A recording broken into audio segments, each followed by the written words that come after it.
السلام علیکم ورحمۃ اللہ وبرکاتہ۔ امید ہے کہ آپ لوگ بخیر و عافیت سے ہوں گے۔ اللہ ہم تمام کو ہر وقت ہر حال میں خوش رکھے۔ میرے محترم ناظرین کرام، میں بہت دنوں سے ویڈیو نہیں بنا رہا تھا۔ دراصل بات یہ ہے کہ ہم مدرسے میں پڑھائی کرتے ہیں، ٹائم نہیں مل پاتا ہے۔ اسی کارن کی وجہ سے ہم یوٹیوب وغیرہ میں دھیان نہیں دے پاتے تھے۔ ہمارے ایک ساتھی ہیں جو کہ چنئی میں رہتے ہیں، امامت کرتے ہیں۔ انہوں نے کہا کیا بات ہے، آپ ویڈیو نہیں بنا رہے ہیں، ویڈیو اپلوڈ نہیں کر رہے ہیں؟ میں نے کہا دیکھیے ٹائم نہیں مل پاتا ہے، مدرسے میں پڑھائی کرتے ہیں اور یہ اس وقت ابھی پڑھائی کا آخری وقت چل رہا ہے، چونکہ جمادی الاخری کی تاریخ لگ بھگ 6 یا 7 ہو چکی ہے اور سامنے رجب ہے، امتحان کا وقت آ رہا ہے، اسی وجہ سے ویڈیو ابھی نہیں بنا پا رہے ہیں۔ انہوں نے کہا کوئی بات نہیں، ہفتے میں ایک بار ایک ویڈیو تو بنا سکتے ہیں، ویسے بھی تو جمعے کے دن چھٹی رہتی ہے۔ میں نے کہا چلو جب آپ کہہ رہے ہیں تو ایک ویڈیو بنا ہی لیتا ہوں۔ صحیح بات ہے کہ بہت دن تک ویڈیو نہیں بنایا ہوں۔ انہوں نے کہا کہ بہت فائدہ ہوگا ویڈیو بنانے سے، کوئی اچھی بات ڈالیے۔ تو میں یہ سوچا چلو ایک سورہ کوثر کے متعلق کچھ تفسیر کی جائے۔ الحمدللہ وحدہ والصلاة والسلام علی من لا نبی بعدہ، فاعوذ باللہ من الشیطان الرجیم، بسم اللہ الرحمن الرحیم۔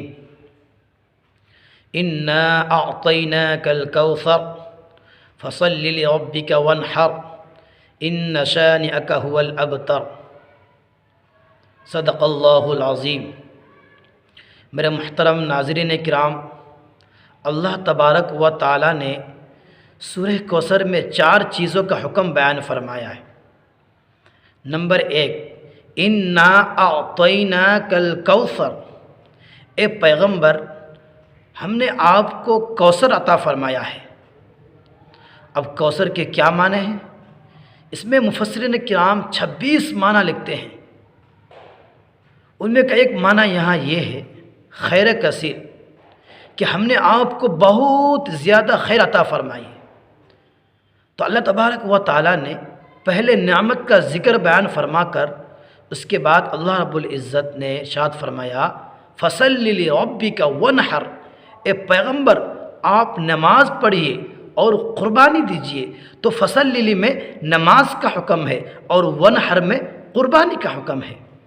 اور اللہ تبارک و تعالیٰ آگے ارشاد فرماتا ہے ان شانئک هو الابتر، اے پیغمبر آپ کے دشمن، آپ کے مخالف ختم ہو جائیں گے، مٹ جائیں گے اور آپ کا تذکرہ ہمیشہ ہمیشہ باقی رہے گا۔ میرے محترم بزرگوں اور ناظرین کرام، حضور صلی اللہ علیہ وسلم کے 3 بیٹے تھے۔ ان میں سے بڑے بیٹے حضرت قاسم، جب ان کا انتقال ہو گیا تو مشرکین مکہ بہت خوش ہوئے۔ انہوں نے اللہ کے رسول کے شان اقدس میں نازبات کلمات کہی۔ انہوں نے یہ کہا کہ آپ ابتر ہیں، آپ کی نسل نہیں چلے گی۔ ابتر عربی زبان میں مقتول نسل، یعنی ایسا شخص جس کی نسل آگے نہ چلے۔ ارشاد فرمایا میرے محبوب آپ غمگین نہ ہو، آپ پریشان نہ ہو، آپ کی نسل چلے گی، ان کی نسل ختم ہو جائے گی۔ اللہ نے ارشاد فرمایا ان شانئک هو الابتر، آپ کی نسل چلے گی، ان کی نسل ختم ہو جائے گی۔ ان کی نسل ختم ہونے کا کیا مطلب؟ کیا ان کی جسمانی اولاد نہیں چلے گی؟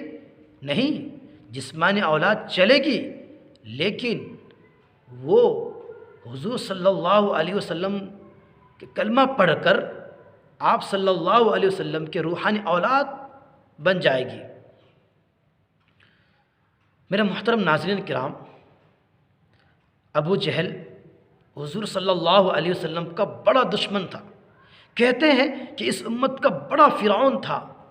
وہ فرعون جب اس کا آخری وقت آیا، موت قریب آئی، تو جب سمندر میں غوطے کھانے لگا تو اس نے یہ بات کہی تھی کہ میں بنی اسرائیل اور موسیٰ و ہارون کے رب پر ایمان لاتا ہوں۔ روایت میں آتا ہے کہ جب اس نے کلمہ پڑھا تو حضرت جبرائیل علیہ الصلاۃ والسلام اس کے منہ میں کیچڑ ڈالنے لگے تاکہ یہ دوبارہ کلمہ کو نہ پڑھ سکے، کیونکہ جب خدا کا عذاب آئے ایسے وقت میں کلمہ پڑھنا کوئی فائدہ ہی نہیں، کوئی معتبر ہی نہیں رہا۔ تو اسی طرح ابو جہل نے جب عذاب الہی کو دیکھا اس نے بھی اس وقت کلمہ نہیں پڑھا۔ میرے محترم ناظرین کرام، اللہ کی شان دیکھیے کہ اللہ تبارک و تعالیٰ کو اس امت کے متواضع اور عاجز شخص کے ذریعے سے اس کا سر قلم کرنا تھا۔ میرے محترم ناظرین، جب حضور صلی اللہ علیہ وسلم مکہ سے ہجرت کر مدینہ منورہ میں تشریف لے گئے، جب ان کو پتہ چلا کہ مشرکین کا ایک قافلہ ملک شام سے مکہ آ رہا ہے، ان کا مقصد یہ ہے کہ ہم تجارت کریں، اپنی معیشت مضبوط کریں اور اسلام کے خلاف جنگ کریں، تو حضور پاک صلی اللہ علیہ وسلم نے اپنے صحابہ سے مشورہ کیا کہ ہم مدینے سے نکل کر ان کو بیچ راستے میں روک لیں، ان کا مال مکہ نہ جانے پائے اور اسلام کے خلاف استعمال نہ ہونے پائے۔ جب ان لوگوں کو اس بات کی اطلاع ملی تو ان لوگوں نے راستے کا رخ بدل دیا، وہ لوگ مکہ پہنچ گئے اور مکہ سے چند لوگ آئے اپنے قافلے کی حفاظت کے لیے اور جنگ بدر کی میدان میں آ کر جمع ہو گئے۔ تو مشرکین مکہ اور قریشی سرداروں نے ابو جہل سے کہا وہ لوگ تو مکہ پہنچ گئے ہیں، لہٰذا اب ہمیں لڑنے کی کوئی ضرورت نہیں۔ تو ابو جہل نے کیا کہا پتہ ہے؟ اس نے یہ کہا کہ نہیں، میں لڑے بغیر ہرگز نہیں جاؤں گا، میں محمد صلی اللہ علیہ وسلم اور ان کے ساتھیوں کا خاتمہ کر کے اسی میدان میں جشن مناؤں گا۔ جب ابو جہل جنگ میدان میں آتا ہے، صحابی رسول معاذ اور معوذ دونوں چھوٹے بچے ہوتے ہیں اور دونوں سگے بھائی ہیں، انہوں نے دیکھا کہ ابو جہل گھوڑے پر سوار ہے۔ ان میں سے ایک بھائی اٹھا، تلوار لی اور اس کے پیر پر تلوار ماری اور وہ زمین پر گر پڑا۔ انہوں نے کہا میں نے ابو جہل کو گرا دیا ہے، لہٰذا انہیں کوئی مارے، اس لیے کہ مار تو سکتے نہیں تھے، چھوٹے بچے تھے، اس لیے انہوں نے کہا کہ انہیں کوئی مارے، میں نے ان کو گرا دیا ہے زمین پر۔ تو عبداللہ ابن مسعود جو کہ اس وقت چرواہا یعنی بکریاں چراتے تھے، چرواہا تھے، بکریاں چراتے تھے، ان کا یہ تاریخ میں آتا ہے کہ یہ 6 نمبر کے صحابی ہیں جنہوں نے حضور پاک صلی اللہ علیہ وسلم کا کلمہ پڑھا تھا۔ ان کا اسلام لانے کا عجیب واقعہ ہے۔ ایک مرتبہ حضور صلی اللہ علیہ وسلم اور حضرت ابوبکر صدیق رضی اللہ تعالی عنہ کو ساتھ لے کر باہر تشریف لے گئے، جس طرح دعوت دیتے تھے۔ تو آپ صلی اللہ علیہ وسلم نے عبداللہ ابن مسعود کو دیکھا کہ وہ بکریاں چرا رہے ہیں، تو آپ صلی اللہ علیہ وسلم نے ارشاد فرمایا کہ عبداللہ ایک بکری کی ہمیں دودھ پلائیں۔ تو اس نے کہا کہ میں اپنے آقا مالک کی اجازت کے بغیر دودھ نہیں پلا سکتا، اس لیے کہ انہوں نے منع کیا کہ بغیر اجازت کا کسی کو دودھ نہیں پلانا۔ تو آپ صلی اللہ علیہ وسلم نے ارشاد فرمایا اچھا کوئی ایسی بکری پیش کرو جو دودھ نہ دیتی ہو۔ تو عبداللہ بن مسعود نے ایک بکری پیش کی جو دودھ نہیں دیتی تھی، تو اللہ کے رسول نے اس بکری کے شیرین دان پر ہاتھ رکھا، اس کے تھنوں پر ہاتھ رکھا تو دودھ اتر آیا۔ یہ اللہ کے رسول کا معجزہ تھا۔ آپ صلی اللہ علیہ وسلم نے پیا، ابوبکر صدیق نے پیا اور عبداللہ بن مسعود کو بھی پلایا۔ جب یہ اللہ کے رسول کا معجزہ دیکھا عبداللہ بن مسعود نے، اس نے کلمہ پڑھ لیا، اشہد ان لا الہ الا اللہ واشہد ان محمد رسول اللہ۔ تو آپ صلی اللہ علیہ وسلم نے ارشاد فرمایا انک غلام معلم، کہ ایک ایسا بچہ ہے جسے اللہ تبارک و تعالی علم عطا کرے گا۔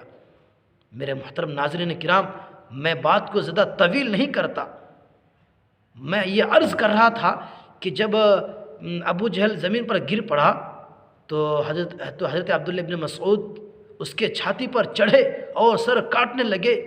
میں یہ بتانا چاہتا ہوں کہ یہ کیسا فرعون تھا۔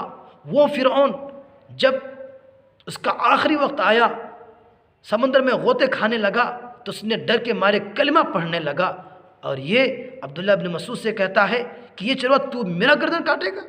ارے کسی چودھری کو بلا، تو چروا ہے، تو بکریاں چراتا ہے، کسی چودھری کو بلا کے لے کر آ، تاکہ لوگوں کو پتہ چلے کہاں کسی چودھری نے اس کی گردن کاٹی، کیونکہ اللہ تبارک و تعالیٰ کو یہی منظور تھا کہ اس امت کے سب سے متواضع اور عاجز شخص کے ذریعے سے سر قلم کرنا تھا۔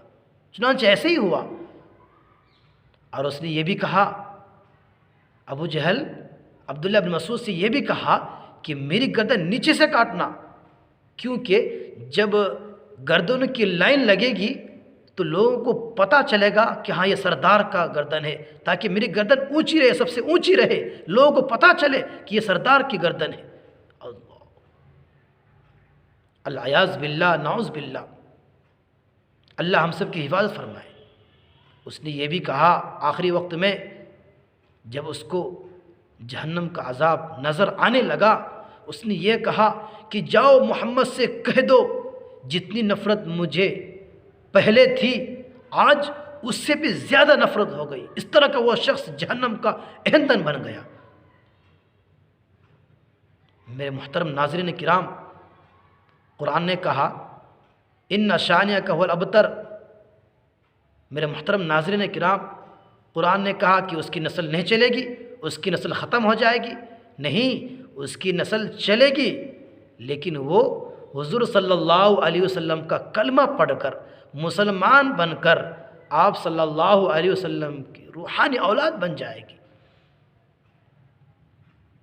ابو جہل کا بیٹا اکرمہ مسلمان بنا، کلمہ پڑھا، صحابی بنا، جنگ میدان کا شہ سوار بنا، باپ حضور کے مقابلے میں آتا اور بیٹا نبی کا غلامی کر رہا ہے اکرمہ۔ جب آپ صلی اللہ علیہ وسلم نے مکہ فتح کیا، اکرمہ بھاگ گئے۔ اس وقت اسے کسی نے کہا ارے بھاگتے کیا ہو، جاؤ تجھے اللہ کے رسول معاف کر دیں گے۔ اس نے کہا کیا مجھے بھی اللہ کے رسول معاف کر دیں گے، پناہ دے دیں گے؟ اس لیے کہ اس کو اپنے باپ کے کرتوتوں کو پتہ تھا کہ آپ رحمت للعالمین ہیں۔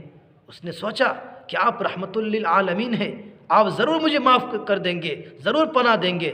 لہٰذا وہ مکہ آیا، اسلام قبول کیا، اللہ کے رسول نے اسے پناہ دی، اسلام قبول کیا، اور حضور صلی اللہ علیہ وسلم کی روحانی اولاد بن گئی۔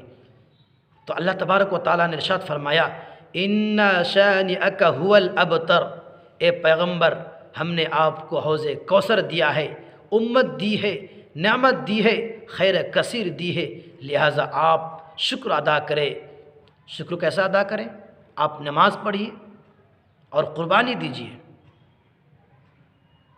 اللہ ہم سبوں کو عمل کرنے کی توفیق عطا فرمائے۔ وآخر دعوانا الحمدللہ رب العالمین۔